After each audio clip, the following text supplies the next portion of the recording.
Hare Krishna. Welcome to Bhagavad Gita Introduction Part 2.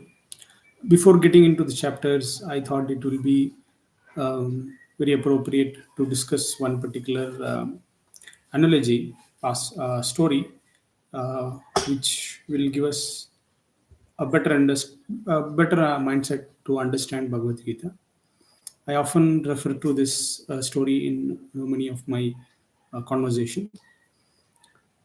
So, this story goes like the reason for the story is in most of the places in the scriptures, in the Vedas, in the Upanishads, and Bhagavad Gita, Mahabharata, Ramayana,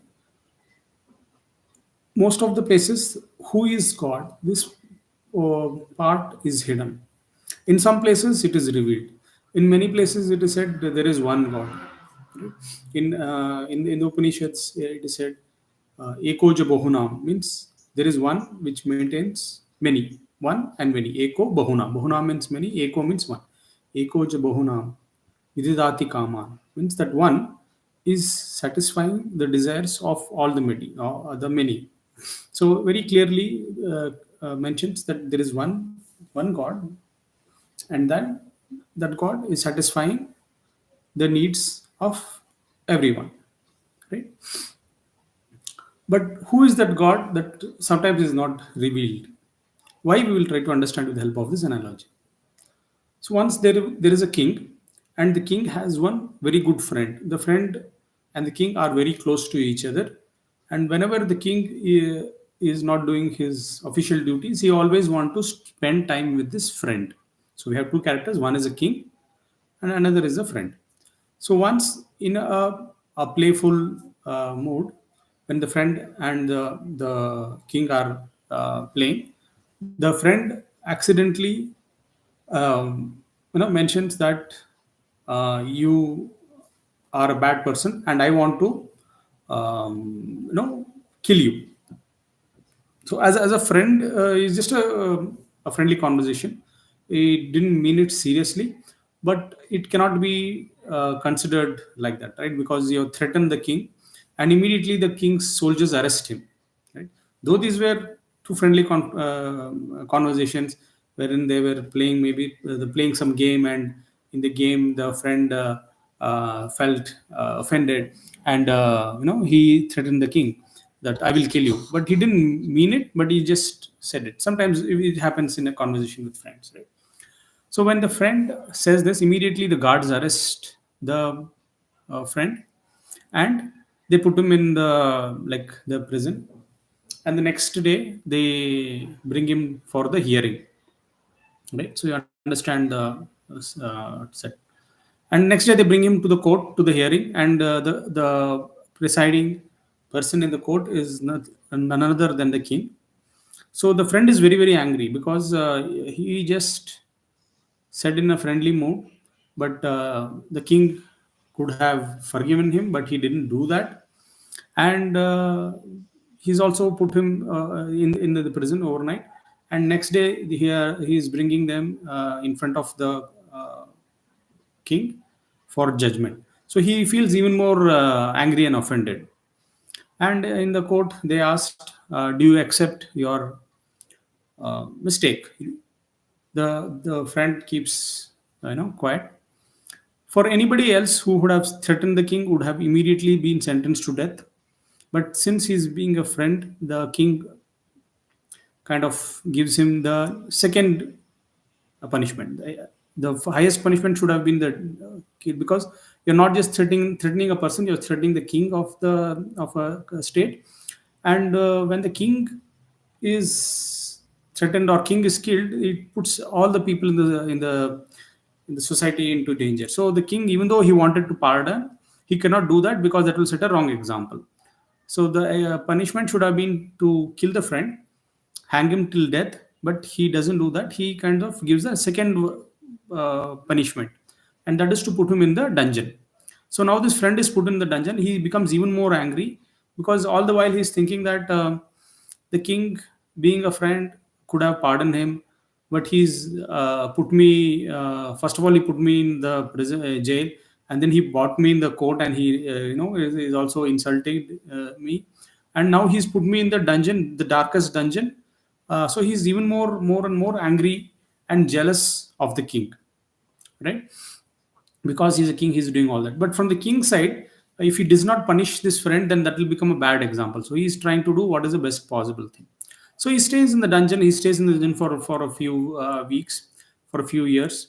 And then time passes by, and the jail warden kind of notices this friend, and he doesn't know the background why he is in the prison, but he knows that this person seems to be a very good person. He's seen so many criminals that he can identify one when he sees them. So he says, okay, you seems to be a very good person. Why are you in this dungeon? So for the friend replies, please don't ask why I am here, or who who put me here. So don't ask me that.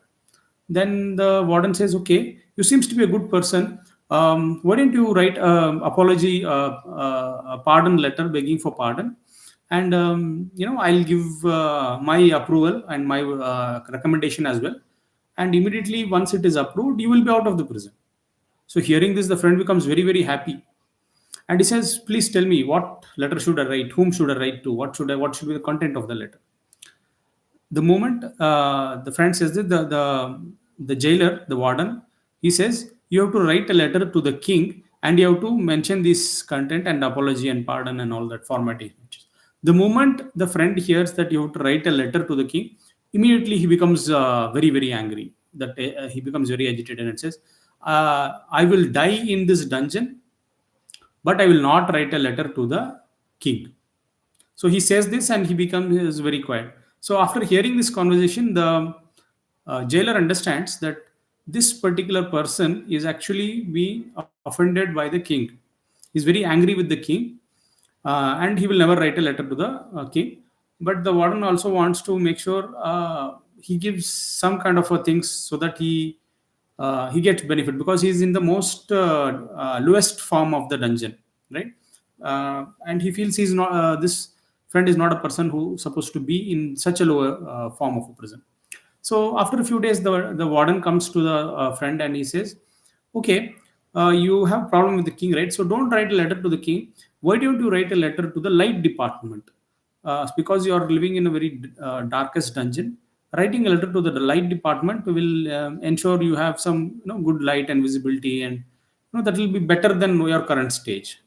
So hearing this, the friend immediately says, okay, that's fine. I have a problem with the king, but I don't have any problem with writing a letter to the light department. I will write a letter to the right department. So the friend writes a letter to the right department, asking for better lighting facility, and the warden gives his recommendation, and after the approval, immediately there is a better light facility in his cell. Few days passes by, and then this friend and then this warden comes and says, now you have better lighting, why don't you write a letter to the drinking water department? So if you write a letter, then you'll get better drinking water facility. So immediately the friend, okay, writes a letter to the drinking water department, and then again he gets a better drinking water. So like this, one by one, he is getting better facilities for his good behavior. He's writing the letter, warden is recommending, he getting better facility. So like this, he's getting better lighting, better water, better food, and then he's moving from the dungeon to like a third class prison. Then he's moving to the second class prison. Then he's moving to the first class prison. Then he's moving to the VIP prison. So by now, he's gotten to the habit of writing a letter, getting better facilities, enjoying this facility for a few days, and then coming back and asking, what is the better facility? What is the next facility? What is the next thing I can get? Because continuously he's writing letter, and he's getting better, better, better. He's now he reached the topmost facility, VIP prison, that is available. And now he comes to the warden. He himself comes to the warden and says, now what is the next letter I should write? And please tell me whom I should write, and I will write it, and I will get that facility. Now, for this, the warden says, you are already in the highest prison. You are already in the VIP prison. There's nothing better than this. In this prison, there is only one thing better than this prison, that is nothing but out of the prison. Getting out of the prison is the only best thing, because currently you are having all the facilities in the prison, and only one person can give you that. Nobody can give you that facility. Only one person can give you that. And in fact, whatever facility you have been receiving, only that one person has been giving you that. Though you have written the letter to the light department and water department and XYZ department, but if that one person rejects, then the light department cannot do anything. Light department is just an subordinate, an operator below that one person, right?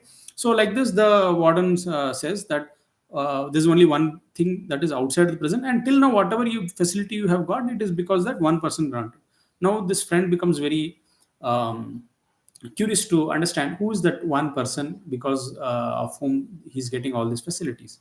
So for which the warden says, it is the king. It is the king only who has been giving all the facilities to you all the while. Though there is light department, water department, first class prison, second class prison, VIP prison, all these things, all these departments are working under the king. If the king says no, these departments don't have any power to overrule the king and give you that facility. If the king says no, you wouldn't have got it.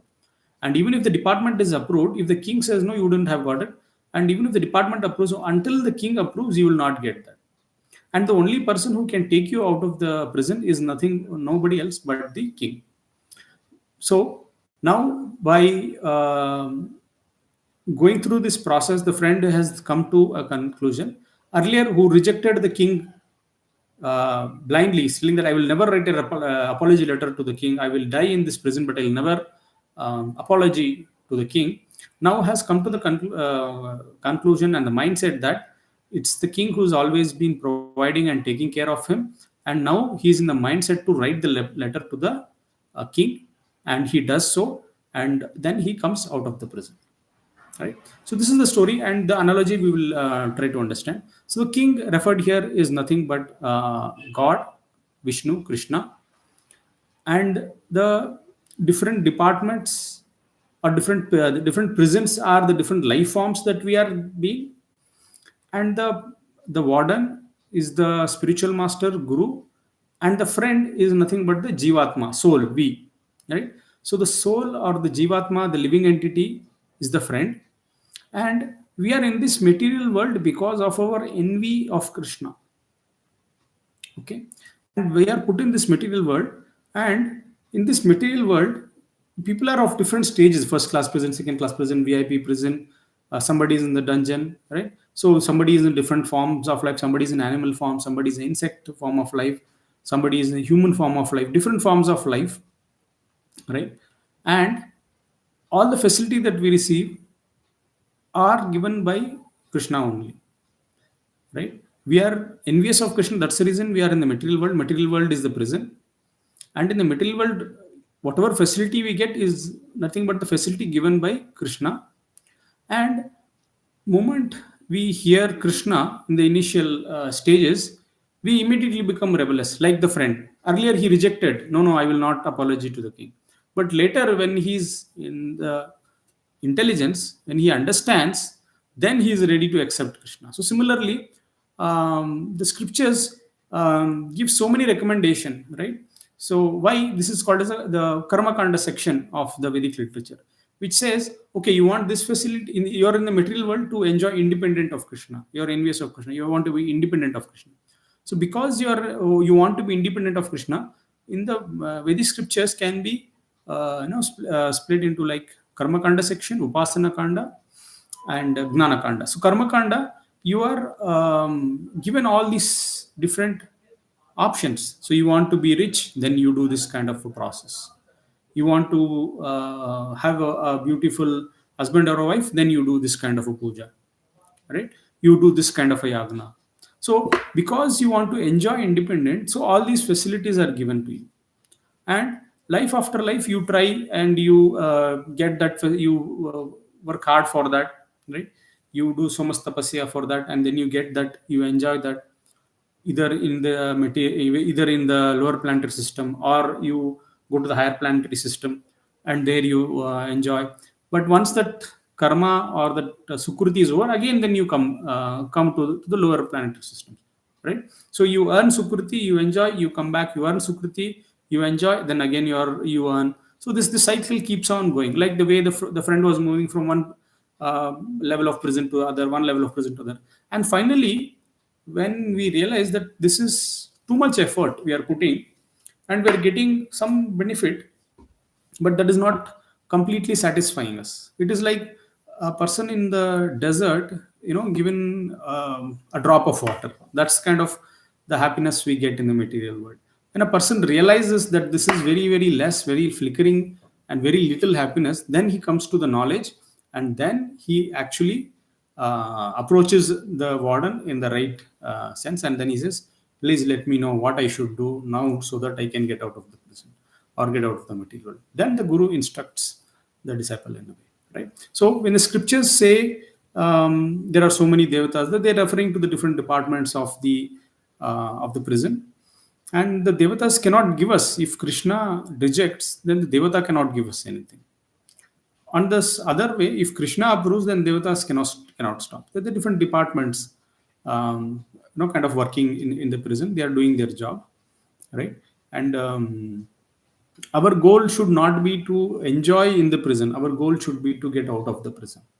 Similarly, our goal should not be to ultimate goal should not be to be happy in this material world, because the material world is very little happiness, and the swarupa of the soul or the jiva is satchit ananda, eternal, blissful, and full of knowledge, right?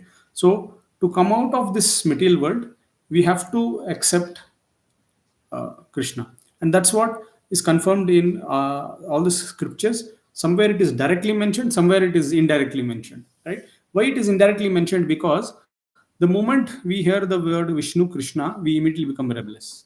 We says, no, no, no, no, no. Krishna cannot be God. Vishnu cannot be God, right? So for that, for those people, there are other processes, and finally, after all these things, finally you come to the knowledge. That's what Krishna also mentions in Bhagavad Gita. Bahunam janmanam ante gnanavan mam prapadyante. After many births, like the friend was going to different prison, right? This prison, this level of prison, that level of prison, first class, better light, better water, up and down, many. He could have, in the very first instance, he could have written apology letter to the king and got out of the prison, but he didn't do that. He wanted to stay in the prison, make himself comfortable. Similarly, we are also want to stay in the material world, but try to make comfortable. So Krishna says, bahunam janmanam ante, after many birth, right? Many, it can be thousands of lifetimes you have taken, thousands of times you have taken different father, mother, sibling, wife, children, right? Thousands of times you have taken this. Bahunam Janmanam Ante Gnanavan. After taking many births, a person in knowledge, Gnanavan Mam Prabhadante. A person in knowledge will approach me. And what will be his mindset? His mindset will be Vasudevam Param. Right? Bahunam Janmanam Ante Gnanavan Mam Prabhadante. And he who is in the Gnanavan, he will understand that Vasudeva Krishna is the ultimate. And this is also confirmed by Arjuna when in Bhagavad Gita we'll come across this verse wherein it says, Param Dhama, Parivitram, Paramam Bhavan. Param Dhama, you are the ultimate rest, right? So you're the ultimate Dhama, you're the final goal, final destination that one has to reach, right? Param Dhama, Pavitram, Paramam Bhavan, Purusham, Saswatam, Divyam, Adi Devam, Ajam Vibhu. And after saying all these things, Arjuna says, I am not only the person who's saying this is also confirmed by Narada and other sages and learned people. Right? So from this analogy, we have to understand that Vishnu, Krishna and Vishnu are the same person. We will understand what is the similarity and difference in the upcoming chapter. But for now, we can understand Krishna and Vishnu are the same person. And we are in this material world because of our envious of Krishna. And for a better understanding of Bhagavad Gita is the how Arjuna is setting the mindset, right?